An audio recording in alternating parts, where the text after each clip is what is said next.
as you look at your goals and dreams, and I want you to expand them, and it's very important to realize that I found that most people fail in life not because they aim too high and miss. Most people fail in life because they did just like I did for so many years. They aimed too low and hit. They didn't believe in themselves. So I want you right now, as we begin to think about the lessons and all the things that you've experienced and all of the comments and stories and strategies and lessons that you've had, I think it's time to revisit and look at your goals and dreams, and let's raise the bar. I remember as a kid, we would be in the backyard and we would play jump, and somebody would get on one side of the stick, my sister and then my brother, we would run and we'd jump over it. And then they say, raise it up a little bit higher. We have to back up and we would run and we'd jump over it again. And then we'd say, raise it up a little higher. And the higher it got, we had to begin to change our approach and how we were going to get over the bar. And that's the same thing in life. And so right now, I want you to think about your goals and dreams as you begin to raise them a little higher. And I want you to say with me, it's possible. It's possible.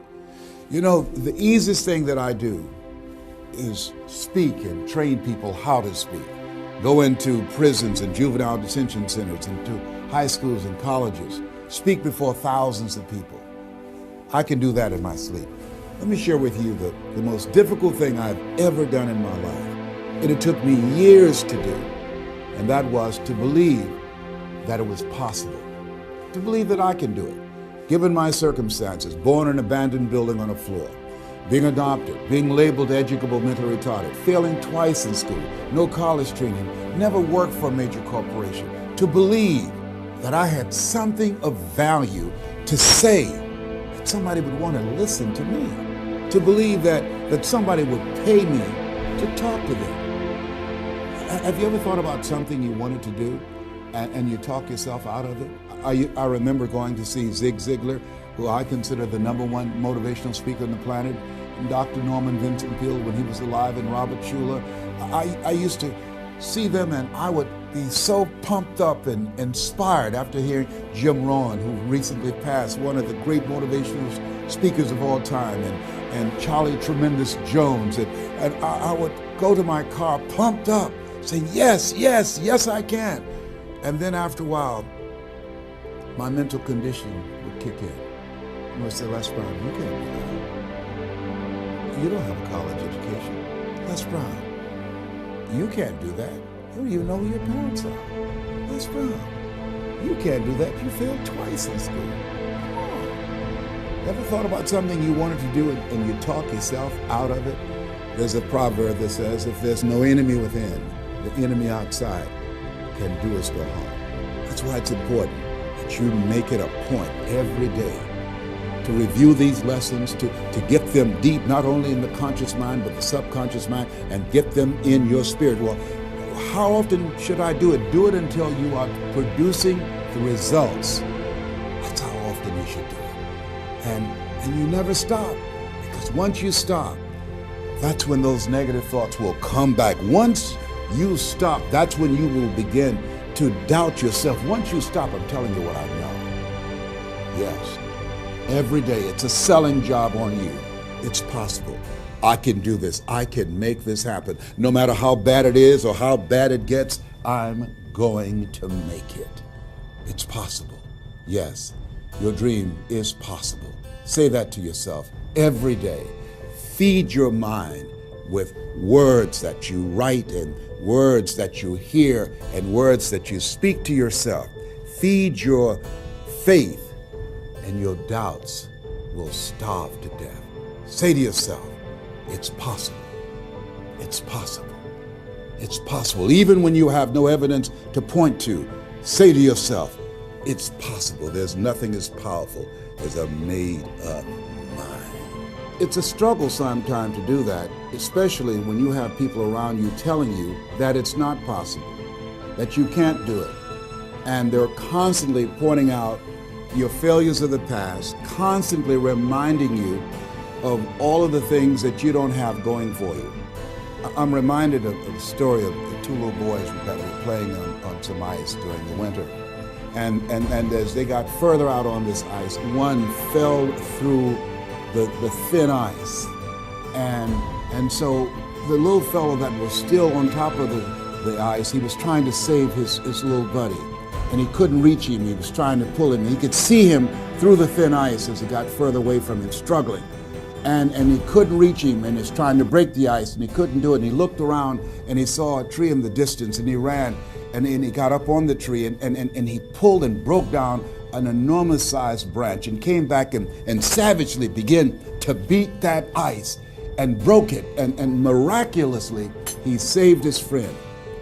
And when the paramedics came, and they were able to revive this little boy, they were scratching their heads. They're trying to figure this out. Said, how could this little pruny fellow go up in a tree and break off a branch this size and then come back and beat and break the ice and save his friend? They thought it was just miraculous. It was baffling. And an old guy who was there said, I can tell you how he did it. And they said, how? How did he do it? And he said, there was no one here to tell him that he couldn't do it. Whoa. What could you do? What could I do? What could all of us do if we did not have the naysayers in our lives? That we believe naively like that little boy that it was possible. What would you do if failure was not on the table? Do you realize that 87% of people allow the fear of failure to outweigh their desire to succeed because they've been convinced by the evidence, by being practical, by being logical, by being realistic. I did that. Leslie, yes? You're going to speak for corporations? Yes. Leslie, do they have a college education? Yes. Do you? Wesley, you know that I don't have a college education. Leslie, are these people experienced? Yes. Are there people with PhDs and MBAs that they could choose rather than choose you? Yes. So you don't have a college education. You have no experience. You're talking about becoming a speaker, and they're going to reach over people with PhDs and MBAs and years of experience and choose you. Are you being realistic? Come on, Leslie. Come on, Leslie. You can't do this. My brother, he's a wonderful person. And he constantly reminded me that I couldn't do what I'm doing now. But that really wasn't the bad part.